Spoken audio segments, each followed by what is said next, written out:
vamos a tratar de que sea interesante la charla y que este panel de crédito sea interesante para todos.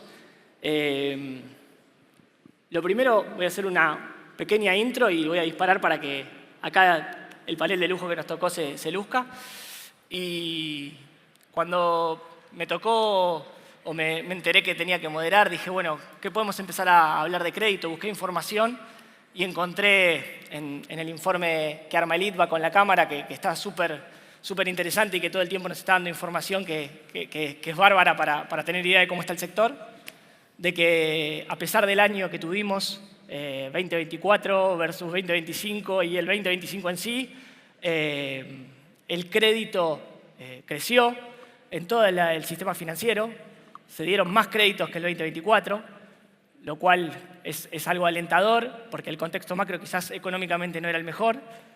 Y en ese contexto lo que me pareció súper interesante traer, y para arrancar la charla con respecto a crédito en FinTech, es que era un 15% más o menos lo que creció el crédito, y de ese 15%, un 68% era FinTech. Esto quiere decir que las FinTech están siendo los protagonistas del crédito, están logrando el objetivo de la inclusión y mejorando el ecosistema. Y bueno, también, como hacemos todos hoy en día, ¿no? La IA nos atraviesa, pregunté a la IA cómo podemos disparar una charla de crédito, y se me vinieron palabras clave, las que quizás pensamos todos, ¿no? Calificación, tasa, riesgo, y una que me pareció súper importante para arrancar es el tema del fondeo, que para que haya crédito tiene que haber fondeo, tiene que haber alguien que invierta en el crédito, y en este panelazo que tenemos gente de Equifax, de un buró, tenemos varias fintechs y además tenemos un fondo. Así que la primera pregunta que quiero disparar al panel y que sea descontracturado, conteste como quieran, quizás va más dirigida por el tema, pero ¿cuáles son las trabas que ve un fondo a la hora de invertir en Argentina, ya sea argentino o desde el exterior, ¿no? Bueno, arranco. ¿Qué tal? Buenas tardes como representante de los fondeadores, de los inversores. A ver, un poco de contexto de qué es SixPoint. SixPoint es un fondo norteamericano de crédito privado que invierte en fintech lenders y tiene presencia global, ¿sí? en mercados emergentes. Nosotros operamos en Latinoamérica, en África, en la zona del Golfo y en el sudeste asiático. Y déjame darte la primicia que a partir del resultado en las elecciones de hace 2 semanas, SixPoint tomó la decisión oficial y estratégica de empezar a invertir en Argentina. Así que estamos abiertos para el negocio, open for business, y buscando nuestra primera plataforma socia en Argentina. Si alguien necesita 10 palitos de deuda, que me venga a tocar el timbre. A ver, ¿qué miramos nosotros a la hora de decidir si entrar en una geografía o no? Básicamente 3 cosas, que ya te anticipé un poquito la respuesta, ¿no? A ver, controles de capitales, ¿sí? Nosotros no vamos a entrar nunca en una geografía en donde no tengamos la certeza de que dólar que entra puede salir, ¿cierto? De vuelta, somos un fondo norteamericano, nuestras inversiones son en moneda dura, tenemos que tener la certeza de que si invertimos, nuestras inversiones son a mediano plazo, 4 o 5 años mínimo, tenemos que poder saber que el dinero que entra puede salir. Eso es lo primero. Lo segundo es estabilidad de la moneda. Lo vimos también hace poquito con la volatilidad que tuvimos en la previa de las elecciones. De vuelta, nuestras inversiones son en moneda dura, por lo tanto, digamos, la fintech va a prestar en moneda local, por lo tanto, eso va a necesitar una cobertura, un hedge, y cuanto más volátil es la moneda, más caro es el hedge, más cara es la cobertura. Eso hace que sea difícil para nosotros porque a veces el mercado ni siquiera existe o no tiene la liquidez necesaria que nosotros necesitamos para que pueda soportar un préstamo de 10 millones más el interés que se paga mensualmente. Y lo último que buscamos, que investigamos, que tenemos que terminar de entender, es los impuestos que se pagan, ¿no? Y ahí sí te digo que hay una diferencia por ahí lamentablemente negativa en lo que estamos viendo hoy por hoy en Argentina versus otras geografías en donde en Argentina se paga mucho impuesto, o sea, entonces una transacción como la nuestra pagaría ganancias, IVA, ingresos brutos, no queda del todo claro si paga también impuesto al cheque, que vamos a hacer esto, permitime un segundo, vamos a hacer esto mini dinámico. ¿Quién de acá ha tomado crédito privado? Nadie. El mercado tiene que crecer, ¿ves? Bueno, para que sepan, todos esos costos se le pasan a la plataforma, se le pasan al deudor, no al acreedor. Por lo tanto, digamos, para que la plataforma pueda absorber todos esos impuestos, significa que tiene que tener unos márgenes ridículamente altos, ¿sí? Y ahí te metes en otra zona difícil, que es las mediciones de impacto, ¿sí? Porque si tienes los márgenes tan altos, tal vez estás tratando con tasas usureras, que son cosas que también nosotros miramos, no podemos entrar ahí. Entonces, bueno, es un equilibrio difícil de conseguir. Pero si me dejas terminar con la perspectiva a futuro y recontra positiva para Argentina, control de capitales para lo que estamos haciendo nosotros, que es deuda financiera cross-border, hoy por hoy prácticamente no aplica, por lo tanto, un tic a favor de Argentina. El tema de la cobertura, si bien hoy por hoy la cobertura está cara, yo creo que eso se resuelve en 2 o 3 meses, porque de vuelta el Banco Central anunció que va a sostener el sistema de bandas al 1 o 1,5% máximo mensual, lo que significa que la devaluación esperada es o 12 o 18, no más de eso, pero un futuro te lo están vendiendo con una devaluación implícita del 50, o sea, está totalmente mal preciado, pero en cuanto el mercado empieza a reconocer que eso se sostiene al 1% mensual máximo, ese precio también va a caer, eso se va a abaratar. Lo que nos queda por ver todavía es el tema de los impuestos y cómo hacemos para que una plataforma local pueda absorber eso. Terminé. Te dimos lugar porque vas a invertir en Argentina, así que bienvenido. No sé si quieren que le haga firmar algo igual, pero esto sale por streaming. ¿Cuánto tienen pensado invertir en Argentina con todo este optimismo que estás...? No, mira, a ver, nosotros vamos plataforma por plataforma, ¿sí? Pero nuestro ticket mínimo es de 10 millones. Entonces, si vos me traes 100 plataformas, yo te invierto 100 por 10. Me traes una plataforma, te invierto 1 por 10. Lo que tenemos que ver es... O sea, hasta 10 millones por plataforma en capital y trabajo. Desde 10 millones. Es el mínimo 10. Y te pregunta, ¿qué es lo que les hizo cambiar que quizás hace 4 meses no y ahora sí? La elección. El escenario político se liberó, sinceramente. O sea, a ver, de vuelta, Sixpoint es un fondo americano, el CEO es americano, el CFO es americano, los soldados somos locales, ¿no? Repartidos por el mundo. Yo, parte de mi trabajo es ser jefe de research, ¿sí? Yo no podía animarme a decirle al jefe, entré en Argentina cuando todavía no sabíamos qué iba a pasar. Vimos las elecciones, entendimos que aparentemente tenemos Milei por 6 años. Por 6 años. No, por 6. Perdón. Un montón. Y eso nos abre un escenario de mayor predecibilidad, que es lo que nosotros necesitamos para entrar. Tan simple como eso. Está bien. O sea, ustedes ven 6 años de Milei y para ustedes... Sí, y para que esto no se convierta en una charla política, independientemente de Milei, vemos 6 años en donde la situación macroeconómica de Argentina se va a estabilizar de forma tal de que Argentina tiende a ser un país un poco más del gusto de lo que a Sixpoint le atrae. De vuelta, nosotros tenemos operaciones en México, en Colombia, en Sudáfrica, en la zona del Golfo. Digo, vos ves eso y independientemente de las particularidades de cada país, el tipo de cambio está ahí, la inflación está ahí, el déficit está ahí y tenés mercado, tenés liquidez, que son las 3, 4 cositas que nosotros necesitamos.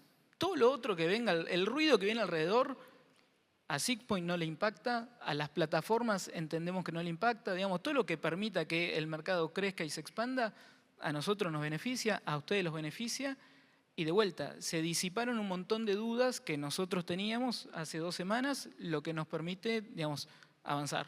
Pero ahí puedo hacer una consulta. ¿Los plazos promedio de lo que están prestando? Nuestros créditos son a 4 o 5 años. O sea, yo te doy 10 y vos tenés... ¿Va bien para Wayne? Va bien contra la elección. Se tendrían que juntar a charlar después de... Se transformó en una entrevista a Sixpoint esto, perdón. Es el espacio de Sixpoint. Pablito. No, la verdad que vamos. Lo dejé porque la verdad que está interesante, está jugoso y hay que aprovechar. Y aparte de buenas preguntas. A mí me gustaría hacer una reflexión que me parece importante. Hay un montón de gente que todavía no tiene hambre. Son la 1:30, pero nos están bancando. Más o menos. Me parece que está bueno charlar más allá de cada compañía, del mercado en particular, del crédito en particular, y creo que hay referentes acá que conocen y que conocemos un montón. Y como vos decís, hay un montón de información, hay más o menos, ¿no? 20 millones de personas que están tomando créditos en Argentina, y de esas 20 millones, más o menos 5 millones, 1 de cada 4, corresponde a una fintech. Que eso está bueno. El segmento fintech, como decía Pablito, está creciendo. Para mí un número mucho más importante es que de esas 5 millones hay 1 de cada 4, o sea un 28% de eso, 1,5 millones que solamente tienen un crédito con una fintech. Eso es inclusión financiera, está espectacular. Ahora, ¿cuál es el problema? De todo el movimiento de capitales, de todo el mercado financiero, 2% corresponde a las fintechs. 2%. ¿Por qué es eso? Esa es mi pregunta. ¿A qué corresponde? ¿Por qué si tenemos infraestructura para que 8 de cada 10 transacciones sean desde o hacia un CB corta U, desde o hacia una fintech, el crédito es solamente un 2%? Y acá estuvieron en el panel anterior los reguladores diciendo que el crédito es fundamental. En cualquier economía moderna, el crédito es el termómetro de cómo anda. 2% es por fintech. ¿Qué es lo que podemos hacer para que eso cambie? Esa es mi pregunta al panel, digamos. ¿Por qué me miran a mí? Porque te toca a vos. Porque generas la demanda. Mirá, no tengo la respuesta, Mati. Lo que sí sé es que tanto Juancito, bueno, Gaby, vos y yo, venimos hace más de 8 y más de 10 años trabajando en esta industria del crédito acá en Argentina. Y sin duda que este crecimiento que vimos y 1 de cada 4 personas en Argentina tomaron un crédito fintech, para mí es un orgullo, creo para nosotros también. Venimos trabajando, ellos son clientes míos, si querés verlo desde el préstamo, no damos préstamos, pero conectamos a los usuarios con las entidades.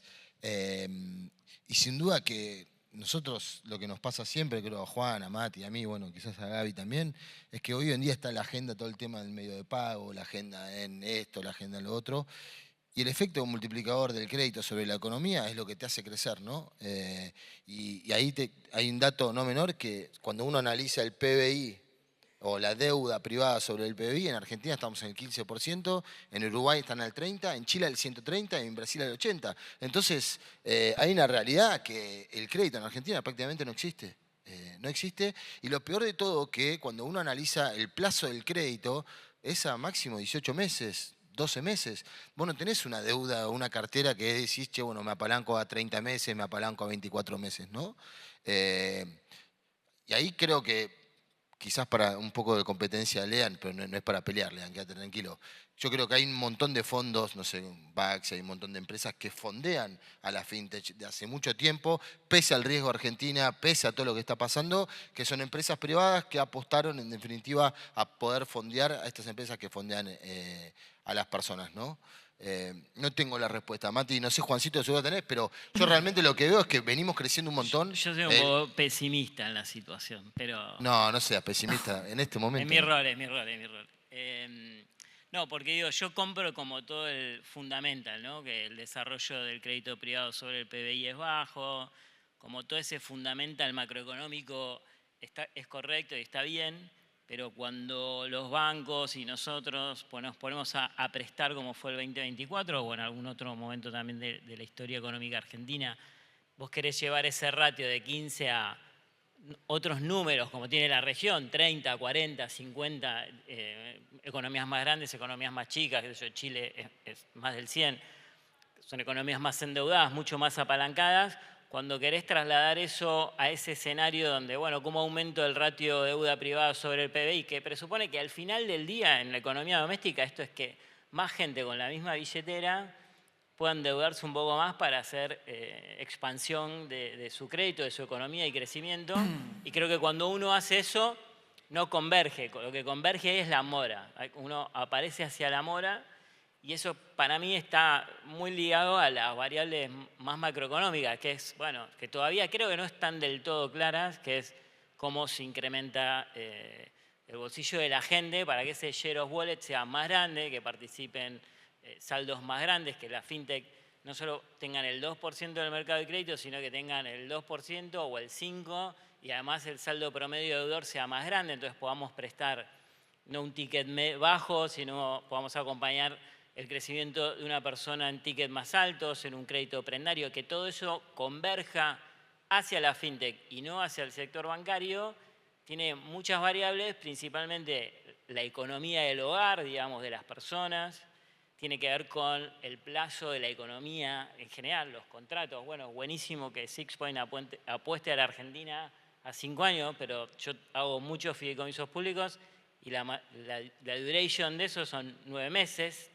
Luego vos tenés que apostar a una economía más de largo plazo, que en definitiva la contracara de estos ratios, Chile o Colombia, sector privado PBI, 30-35%, inducidos principalmente porque las hipotecas pesan mucho. Bueno, pero acá en Argentina no hay securitización de un mercado de hipotecas, que también es lo que hace leveragear. Ahí creo que es un tema igual más de idiosincrasia argentina, ¿no? Imagínate, no sé, yo trabajo mucho con los muchachos de Equifax y trabajamos en Chile nosotros, ¿no?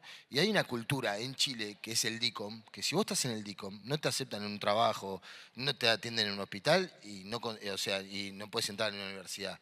Acá en Argentina, todo lo que es el scoring crediticio, nada, no hay una cultura de que las personas digan, che, quiero tener un buen scoring crediticio para poder apalancarme mejor, para poder sacar un crédito productivo, un prendario o un hipotecario. Mira, creo que, perdón, ya terminó. Creo que también hay un cambio de paradigma si vamos a empezar a tomar deuda más a largo plazo, donde vos también, si vos de repente te viene un pibe con un scoring 900 y vos ves que su condición fue Banco Central 1 durante los últimos 5 años y le das un ticket aún mayor, a un plazo aún más grande, pues tenés previsibilidad de esa persona, es algo que pasa un martes 13.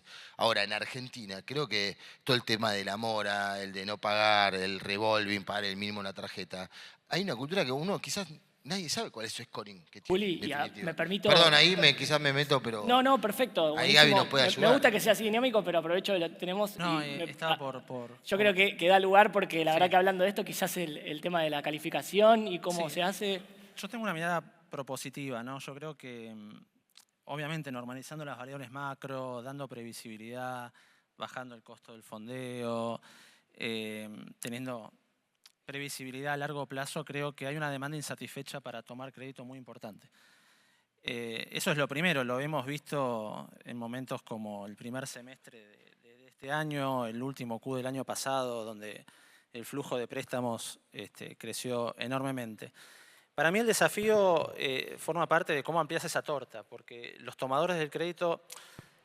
es como decían antes los chicos, más o menos son siempre los mismos. Y creo que todos como ecosistema tenemos que trabajar a partir de estas variables que mencionamos antes en incorporar al historial crediticio a más personas. Para ello, yo presto servicios a la fintech, a los bancos, yo soy agnóstico de quién fondeo, de quién financia, pero... estamos trabajando con fintech, con bancos, con retail financieros, en nuevas metodologías para justamente poder originar de mejor manera. Hoy AI te permite tomar nuevas metodologías, te permite jugar con las ventanas de tiempo en el cual vos analizás, te permite también incluir ciertos datos o ciertas variables de información que son relevantes ante una persona que no tiene un historial crediticio, que es la tradicional, ¿no? Toda la parte sociodemográfica, toda la parte de grupo familiar, hay ciertas variables complementarias que te permiten inferir un poco más sobre la persona y su comportamiento crediticio posterior. Pero bueno, volviendo al punto que mencionaba Juli, creo que también nos hace falta mucha educación financiera, que es parte de lo que estamos intentando también trabajar en el mercado. Nosotros cuando damos charlas sobre educación financiera a personas de bajos o medios ingresos se sorprenden un montón. Y eso también va a ayudar a una sanidad del ecosistema, porque en la medida que vos ampliás la oferta de crédito, siempre cuando ampliás indiscriminadamente sube la mora y después tenés ese problema y empezás a limitar líneas de crédito. Creo que el tema de la educación financiera en forma paralela también va a robustecer un poco todo el ecosistema, ¿no? Pero yo tengo una mirada muy positiva para el mercado local y para jugadores que están viniendo apostando a una realidad macro más ordenada. Bien. Bueno, yo creo, sumo algo, ¿no? Me parece súper interesante esto con respecto a cómo la tecnología atraviesa todas las industrias y no creo que sea diferente en el crédito y en el análisis que ustedes están haciendo en los buró para entender un poco más al cliente y en esto de la educación fundamental que creo que es la cruzada fintech de por sí o per se, que es cómo la gente se conecta con el crédito, cómo usa las plataformas y cómo elige esa solución, sobre todo gente que es su primer acercamiento a un crédito. Así que me parece que ahí me gustó la palabra agnóstico, es agnóstico de una fintech o un fondo o un buró, sino que es para toda la sociedad y el crédito como herramienta. Hay una pregunta que yo quiero hacer respecto a la tecnología, me parece que está bueno. Una de lo que yo interpreté que era uno de los factores importantes del regulador del Banco Central, como para entender y para poder ayudar y potenciar el crédito, es el tema del fraude, ¿no? ¿Qué experiencia tienen ustedes con el fraude, digamos? ¿Han tenido mucho fraude? ¿Han escuchado mucho fraude en Argentina? ¿Es un obstáculo que hay que tener en cuenta para el crecimiento del sector o...? Te cuento mi caso, que en definitiva nosotros no tenemos Perdón, riesgo. ¿cuánta gente está pagando un crédito que no sacó o tuvo fraude? ¿Nadie? Nadie sacó crédito. Levante la mano, hay uno. La deuda no es vergüenza, chicos, es apalancamiento. No, yo sí saqué un crédito. No, ¿No tuviste problema con algún crédito que sacaste? No tuve problema. Lo que sí nosotros vemos es que el fraude está creciendo. Argentina venía bastante tranquilo con respecto al fraude versus otros países de Latinoamérica. En países como México, en Colombia, hay empresas que se dedican al fraude directamente. ¿Vos tenés mucho fraude en Wayne? Pero depende cómo mire el fraude, porque si el first payment default es fraude o no, es como una discusión. No, fraude es que saque un crédito a alguien que no es la persona. Los prestanombres. Sí, hay bastante, pero no creo que sea como una variable, digo, como en el panel anterior de los reguladores, que era como el problema, digamos. Al menos en crédito no es el problema, nosotros hacemos una validación biométrica bastante detallada. Entonces, digo, en la cantidad de créditos que uno da, la variable incidental de fraude sobre la proporción total es muy Juancito, baja. pero ¿entendés? el fraude no viene por el tipo que te falsea la IA. Hay gente, bueno, que está pasando ahora en Argentina, que hay personas que lo llaman y le dicen, che, a vos te presta plata Xpandi, te presta $1 millón de pesos, andá, sacá el crédito, transferime a mi cuenta y después te doy 500.000 pesos. Eso está pasando en Argentina. Sí, pero digo, Pero eso vos a lo... nivel fraude, y eso no tiene nada que ver con la IA, no tiene nada que ver con nada. pero- o sea, hay un fraude que obviamente poder frenar eso, cómo se hace, y lamentablemente todo el onboarding digo, por eso digital lo podés y mandarlo bajar. a un lugar a que lo cobren. Eso lo discutimos otras veces acá y yo digo, vos no podés poner una validación de identidad biométrica, un video. Digo, hoy la tecnología está para poder eso. Después, si los costos de la adquisición de ese cliente lo ameritan o no, es como un tema más de unit economic. Pero digo, la naturaleza del fraude la veo mucho más asociada a problemas transaccionales. Mira, me diste... De gente con cuentas y... Ya estoy, como gente con, no sé, 40 CBUs y un monotributo social, digamos. Ese nivel de fraude es muy exponencial, ese en particular. Me diste pie para mencionar una historia también particular. Una empresa del portafolio nuestra, nosotros durante el due diligence le levantamos, o sea, nosotros le analizamos la ciberseguridad, ¿sí? Y le levantamos que tenían cierta fragilidad en un espacio de ciberseguridad. Eligieron seguir avanzando. Se comieron un fraude del 25% del portafolio. ¿Cómo tuvieron que resolverlo? Tuvieron que salir a levantar equity. O sea, le generó un costo grande. Entonces, son cosas que existen, son cosas que tienen solución. El tema es que a veces la solución es cara para una fintech. Y yo creo que el problemita puede venir por ahí. Sin duda el riesgo que conlleva la posibilidad de fraude es enorme y es por eso que es fundamental tener esos cuidados para la fintech. Queda poquito, está brillando el rojo, pero quiero aprovechar, no me quiero ir sin preguntarles algo con respecto al crédito para empresas, ¿no? En fintech. ¿Qué están viendo? Cuéntenme ustedes si ven lo mismo que yo, que hay muchísimo ahí por crecer, por mejorar. Yo creo que hay un pie que el fintech puede llegar a poner en todo lo que es el mundo pyme sobre todo y en el mundo empresa en general, y quiero ver su visión sobre eso. Yo creo que viene un poco a todo lo que decía antes, ¿no? El crédito en general es el termómetro de cómo el sistema financiero funciona. Y el sistema financiero suele ser el motor del crecimiento de una economía moderna, desarrollada. Que estemos nosotros acá es el problema. O sea, ¿cuántos de acá quieren tener un crédito hipotecario? ¿Cuántos les gustaría tener, en vez de pagar $25.000 el auto, cuotas de $500? Me gusta, ¿eh? ¿Cuántos quiere capital de trabajo? Pablito, levanta la mano. Ahí está. Bien. Bueno, Sí, bien.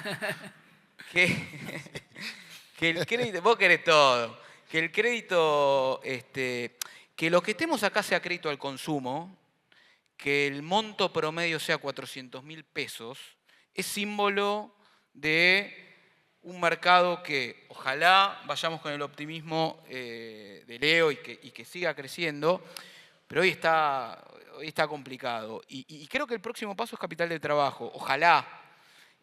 Mati, te sumo algo. Y ahí realmente lo que yo veo, ¿no? De estar hace 8 años en la industria, lo que están haciendo los muchachos, Mati, Juan, ellos realmente lo que hacen es inclusión financiera. Ellos, en vez de prestarle a los del BSRA1, le prestan a los de abajo, en definitiva. Ellos sí le dan una segunda oportunidad a muchas personas. Y obviamente, cuando le das una segunda oportunidad a una persona, quizás no lo vas con el monto más alto, pero realmente el trabajo que viene haciendo un Wayne y un Expand en todo lo que es el crédito y seguir apalancando es enorme. Ahora, lo que sí, nos encanta que venga Lean y con la inversión, y obviamente ojalá que vengan más para que sigamos creciendo obviamente en consultas y obviamente en todo lo que es crédito.